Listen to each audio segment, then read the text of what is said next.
If you make a beat with a loop or a sample that you downloaded from one of these royalty-free platforms and you get that beat to a major artist, do you have to clear that sample? Are you going to lose some money? Are you going to lose publishing, writer's share? If you had asked me this yesterday, I would say no, absolutely. Royalty-free means royalty-free. So if you download a loop from, say, Looperman, right, you can use that on a royalty-free basis. You don't owe the original creator anything, not a split, not a cent, nothing. But now I'm not so sure after seeing this video clip of a producer manager talking about getting Loopmakers paid off of Looperman. And he's talking specifically about clearance. And I would love to have a conversation with him directly about this for clarity, but I have had conversations with Splice creators. Dope Boys, for example, they created a loop that they uploaded. They have a lot of packs on Splice. I use them all the time. One of their loops ended up in a beat that became an Eminem track, and they got nothing. And they had no problem with that because they knew that when they uploaded the track to the sample, the loop to Splice,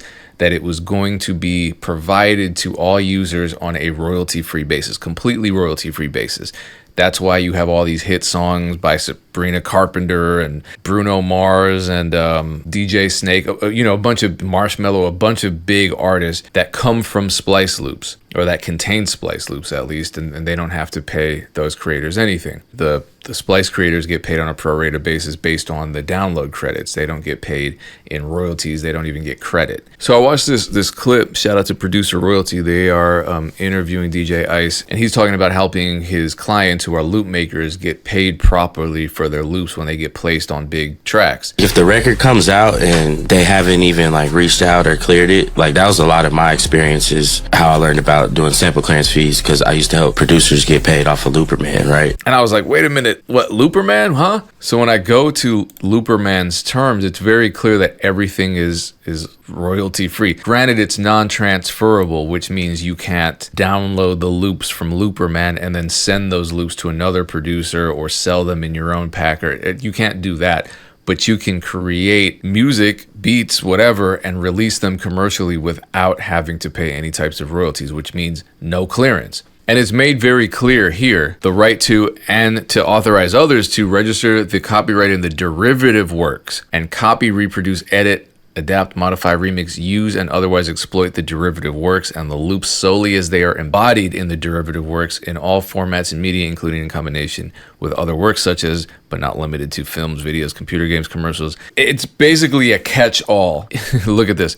You irrevocably and unconditionally give all consents and agree to waive and not to assert any moral rights in connection to the exploitation by registered users and non-registered users pursuant to these terms of the loops and derivative works. And I remember way back I talked to Iceberg, who co-produced the track Pop Out for Lil TJ and Polo G. And that track, as a matter of fact, I just looked it up, it's 9 times platinum. So it's about to go gold.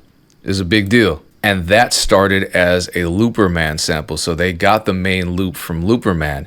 And the original creator, I don't believe, pressured them to give them any. But they, in the interview with Iceberg, he said they gave the guy something, which was just them being cool. As far as I know, I mean, I'm kind of racking my brain here to figure out how you could force someone to clear a royalty-free sample.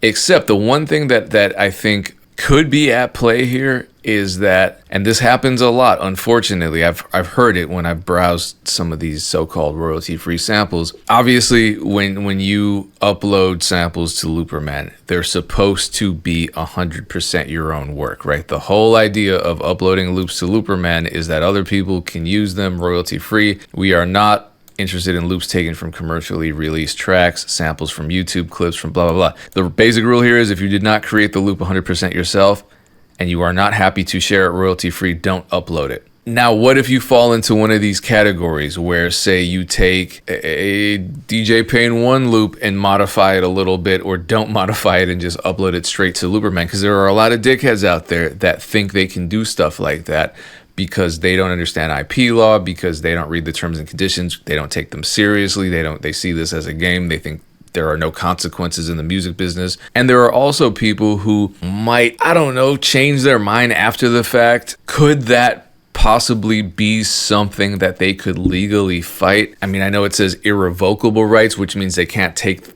them back. They can't say, "Oh, you know what? My bad. I don't want to. I don't want these to be royalty free anymore." But stuff like this does happen in the legal world. So I would love to figure that out. But let's talk about sample clearance in general for loop makers, because this is a hot topic as well. And you always hear, all right, if someone samples you and they don't clear it and the song comes out, you're in a position of leverage. You can get whatever you want. You can take 100% of the song. You're going to get all the money that you could ask for. Let's see. What do you think? Have you ever been through this? I have.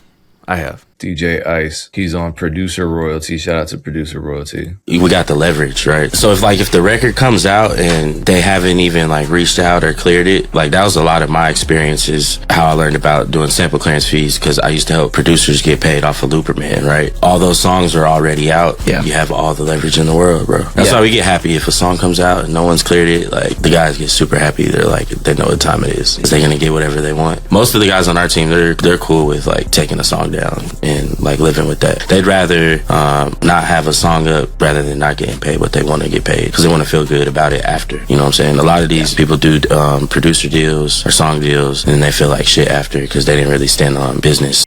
So he's talking about negotiating on producers' behalves when it comes to loop making. I guess maybe not necessarily producers, but loop makers, sample makers, when they get a placement with a bigger producer on a big project. And people had a lot of problems with something he said in that clip. And I'll focus on the last part, and I'm sure you can weigh in on this, where people really will just take a deal without fighting or negotiating or attempting to negotiate, just to be a part of it, just to not cause problems, just to not be a menace, and then they feel terrible after. And then that's unfortunate. Yeah.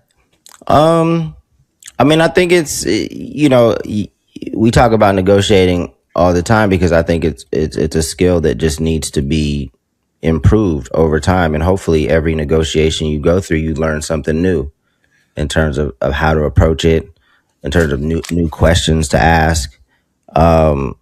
So, as you're newer in your career, just look to learn as much, as be involved as much as you can in the process. Understand the communication, but you're not going to be happy after every single negotiation, because there's a lot of unknowns in terms of how things are going to play out. Like once a deal happens, like how well a song does, the opportunity to work with these people again, so don't beat yourself up over one deal, but do as much research as possible, communicate as clearly as possible, and just understand, ask questions. I don't know if I know in that video he said, when songs come out that don't get cleared, they're like, yes, because we're going to get whatever we want. Right. Yeah. That might be a way to approach it. Or depending on who the other party is, maybe you want to be a little bit more easy to work with and easier to clear. And it may not be a situation where you want to try to get as much money as you can. Every deal needs to be like the whole situation needs to be assessed. The monetary aspects, the non-monetary aspects, and hopefully you make the best decision for yourself. I'm never excited for any kind of legal fight. I don't know why anyone would be. I just can't relate. Yeah. I just when someone drops a track and my work is being infringed on and they haven't approached me for anything, I'm not excited, because I know that it's going to be a super big pain in the ass, because likely what's happened, like someone releases a song to a beat that contains my original sample or loop or whatever. By the time it's already out and published, most likely someone's already claiming 100% of that. Most likely. So that means not only am I going to have to fight for my percent, but I'm going to have to make it clear. I'm going to have to fight two fights, because there's just a regular fight of negotiating, in good faith. And then there's this additional fight of proving that it's yours, proving that you deserve a certain percentage of it, and then fighting for that percentage. I don't feel like you actually get anything you want. I mean, look, if you're somebody like Sting or some big artists, you hear all the time about how these legendary, already wealthy artists come in and take 80% of a song because they sampled them and never cleared it and released the song. And now they have all the leverage. Cool. Yeah. If you're Sting, you've kind of made being an asshole a tenet of your career, but you're a multimillionaire already. You don't really need that shit. When you're a producer living in an apartment full of synths, you're not exactly Sting. You're not exactly the Michael Jackson estate. You're not the Donna Summers estate. You know what I'm saying? So I don't think it's that I don't think you're in as good of a position of leverage as possible. The one thing I will say is okay. If the song's already out, that's a positive, because a lot of times you'll get approached by a label like, hey, we're using your beat or we're using your sample, and you think it's all good and you do all this shit and you negotiate and you get to the final point where you're signing and executing everything. And then at the last minute, they're like, yeah, we're not putting that out. So all of that was a waste of time. You get nothing. At least here, when it's out, you're like, okay, I know it's out. If I can just, but like the last thing on my mind is, oh, now I get to do whatever I want. I'm going to get whatever I want. I'm going to ask them to throw in a limousine. You know what I mean? It's just not, I'm thinking, Yeah. Cool. So is your mindset like, so yes, it's out. That's awesome. I know for sure this is coming out because it's already out. Is it, let me see how much money I could get? How do you assess the situation? Like, what kind of questions are you asking yourself, or what kind of information do you feel like you need going into this to determine how you're going to approach this negotiation? It's really kind of figuring out the what is it called? The chain of, what is it called when you're handling evidence? I don't know. Like how someone even acquired my work to begin with. Kind of figuring so we're talking about, because is he talking about, there's people that make loops, yeah, and then maybe the producer that made the final beat, maybe they told them at the last minute, actually I used a loop from this producer, so we're gonna have to. A lot of the times they don't even disclose that. They're just like, yeah, whatever. I'm just gonna fly under the radar. Or sometimes the producers don't even realize that the song's out. A lot of times the labels just put stuff out without clearing anything, without clearing samples, without clearing loops, Gotcha. without paying producers, without exit. So if you're on the outside of that inner circle and the inner circle doesn't even know what's going on, you really don't know what's going on. So now you have to intervene. The term I was looking for was chain of custody. So I'm trying to figure out what the chain of custody is. Like who's the producer? Do I know them? Am I in contact with them? Where did the sample come from? Who do I need to contact? If there are 3 or 4 producers and 5 managers involved, it's going to be a pain in the ass. Does a lawyer need to get involved right now? Most likely, yes. Does management need to get involved? Maybe I need to just talk to DJ Ice, because most of the time when I'm in these situations, it's miserable. Because you got to track people down. People don't like you coming in at the last minute once the song's already out and saying, hold on, I need 25% or I need 30%, whatever the case is. Or if you're really throwing your weight around, I'm going to be the man that really shakes people down here. Let me debo this situation. I want the majority because you didn't tell me about it. I don't think that's the best approach. I would love to have DJ Ice on here to talk about this. And to represent me on future situations where I'm negotiating for a split on a loop. Hey, maybe there's something I don't know. I'm open to that possibility. So long story short, there's a lot of information to be gathered before like firming your approach to the situation.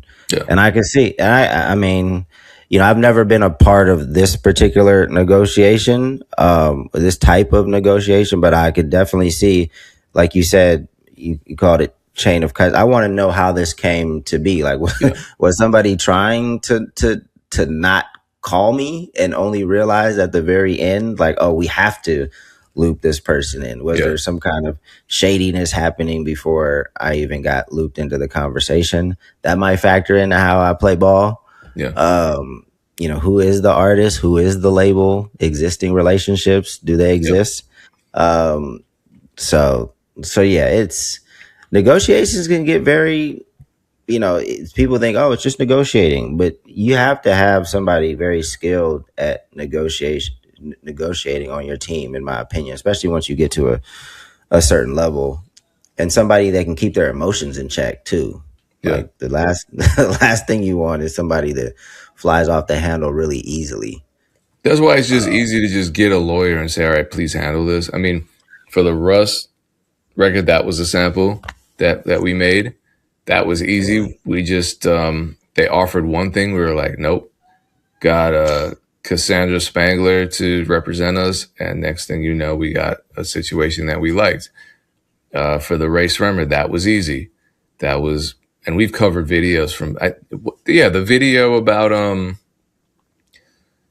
the French Montana song. That was wasn't that fake work in Stat Quo, maybe? I don't know. Either way, I just reached directly out to Mike Will's management and handled that pretty easily. But there are other situations where I'm still fighting because the label wants to drag their feet, because the producer has no connection to me, because the song's already been out for too long and they're not making more money off of it, so they just don't care. Yeah. And sometimes hire a lawyer is not the perfect remedy. Some of these lawyers have reputations too Well, of hire a good how lawyer, yeah. of how they play. So you just have to know what's going on and how to, like, approach each situation, because every situation probably needs to be approached differently.